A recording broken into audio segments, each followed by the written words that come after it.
They buried a man in my son's suit. His wife insisted the casket stay closed, too disfigured, she said. But as the priest spoke, my phone lit up. One message, Mom, I'm alive. That's not me in the coffin. Don't trust my wife. And in that moment, I knew my son was in danger and the woman I called daughter was the enemy. This story has 3 parts.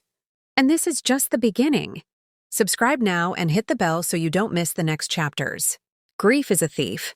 It steals your breath, your sleep, your ability to trust the world. But that day at my only son's funeral, grief wasn't the thief. His wife was. And she'd stolen something far worse than his life. She'd stolen his identity. The accident. It happened on a Tuesday. Rain slicked the roads. My son Ethan was driving home from work just 20 minutes from our house. His wife, Claire, called me at 8:14 p.m. There's been an accident, she sobbed. Ethan, he didn't make it. My knees gave out, but something in her voice felt off. Not shattered, not raw, rehearsed. The police said his car flipped on I-95. Unrecognizable, they said. Closed casket only. Claire insisted on it. I couldn't bear for you to see him like that. Mom, she whispered, clutching my hand.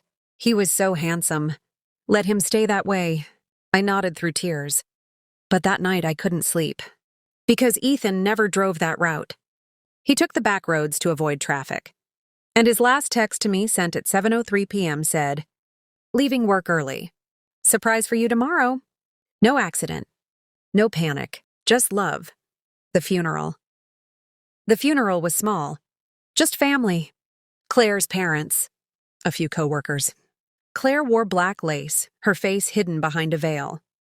She spoke beautifully about Ethan's kind soul, his brilliant mind, but she never mentioned his laugh, or how he cried at dog commercials, or that he still slept with his childhood bear. She didn't know him. And then my phone buzzed. I almost ignored it out of respect. But something made me look. One message. Unknown number. Mom, I'm alive. That's not me in the coffin. Don't trust my wife. Can't say more. They're watching. Just don't trust her. My blood turned to ice. I looked up. Claire was watching me. Not with concern. With calculation. The lie unfolds. I played the grieving mother. I hugged Claire. I thanked her for holding it together. I even let her plan the memorial. But that night I dug.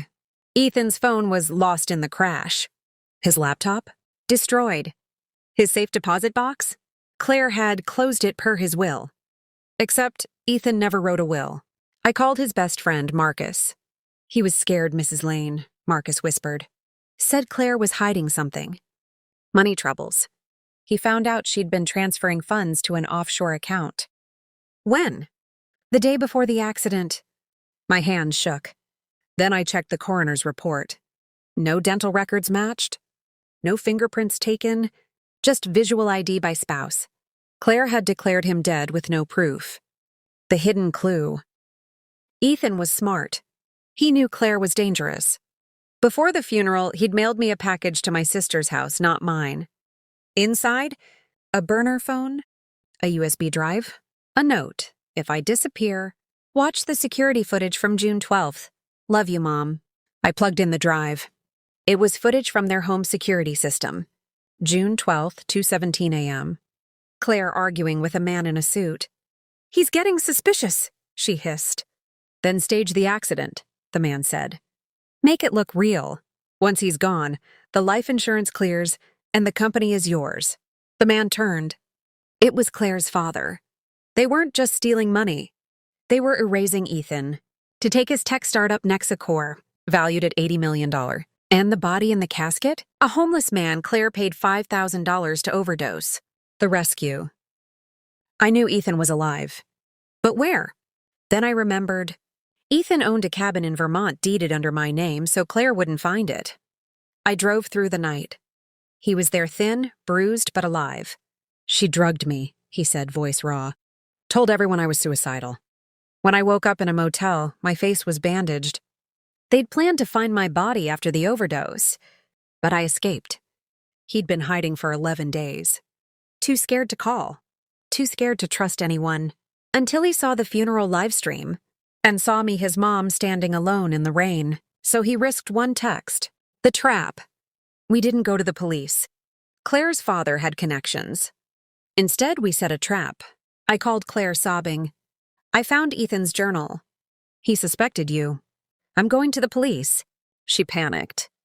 Within hours, she wired $2 million to a fake Fixer account I'd created.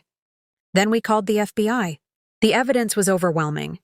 Security footage, money trail, the fake body's DNA matched to a missing persons report. Claire and her father were arrested at JFK, trying to flee to Dubai. The real funeral. We held a real memorial 6 months later. Not for death. For rebirth. Ethan rebuilt Nexacor with me as CFO. You're the only one I trust, he said.